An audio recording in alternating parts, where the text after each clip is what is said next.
अतीत का साया।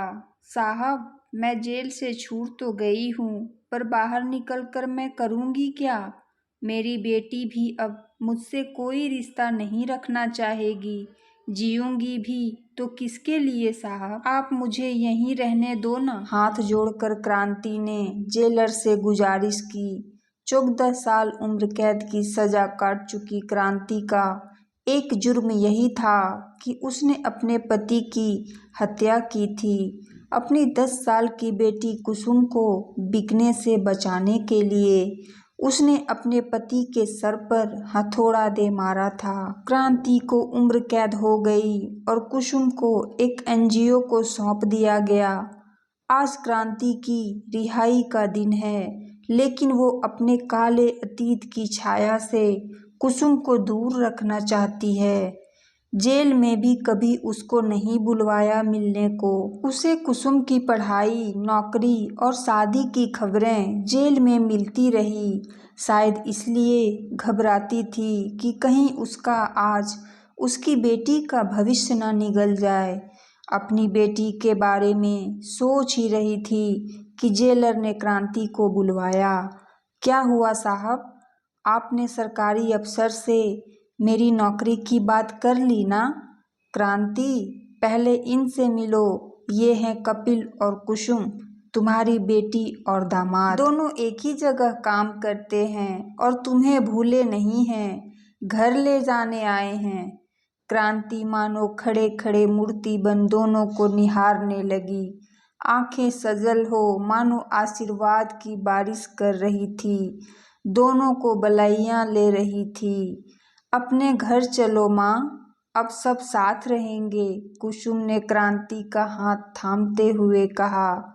क्रांति ने जोर से अपना हाथ छुड़ाया, मानो कोई सन्यासी मोह के पास को छुड़ा रहा हो। पगला गई है क्या कुसुम? पता है ना मैं एक दोषी हूँ। अरे हत्यारन हूँ अपने ही पति की। मैं तुम्हारे साथ नहीं चल सकती। तुम्हारी खुशियों में आग कैसे लगा दूं बिटिया? दुनिया वाले किसी को जीने नहीं देंगे। तुम दोनों को देख लिया, बस अब और कोई चाहत नहीं। जाओ यहाँ से। मम्मी जी, हम आपको लिए बिना नहीं जाएंगे, पक्का इरादा करके आए हैं, कपिल ने क्रांति की तरफ देखकर कहा। कुसुम ने धीरे से क्रांति का हाथ अपने पेट पर रखते हुए कहा, हमारे लिए नहीं तो अपने आने वाले नातिन या नाती के लिए ही चलो प्लीज माँ। और दुनिया की चिंता आपको कब से होने लगी? वो आप ही थी जो बचपन में मुझे कहा करती थी कि चिड़ैया, दुनिया चाहे कुछ भी कहे, तू वही करना जो तेरा मन करे। माँ, आपने मुझे बचाने के लिए अपनी पूरी उम्र यहाँ काट दी। आपकी बेटी आपके प्रेम और दुलार के लिए हर पल तड़पती रही। जब भी कोई सफलता मिलती तो मन ही मन आपको उसका श्रेय दे दिया करती थी। जब कपिल से शादी हुई तब भी बस आपकी बात का मान रखकर जेल नहीं आई, मन में ही आशीर्वाद ले लिया। जानती हूँ आपको संकोच होगा, लेकिन माँ, अब मैं आपकी ममता की छाँव के लिए और नहीं रुक सकती। आप हमारे साथ आ रही हो बस। और वो बिलखते हुए क्रांति के गले लग गई। इस बार क्रांति ने उसे हटाया नहीं, बल्कि अपनी बाहों में कसकर प्रेम का आलिंगन दिया। वो समझ गई थी कि उसकी बेटी भी उसके बिना उतनी ही अकेली थी जितनी वो खुद।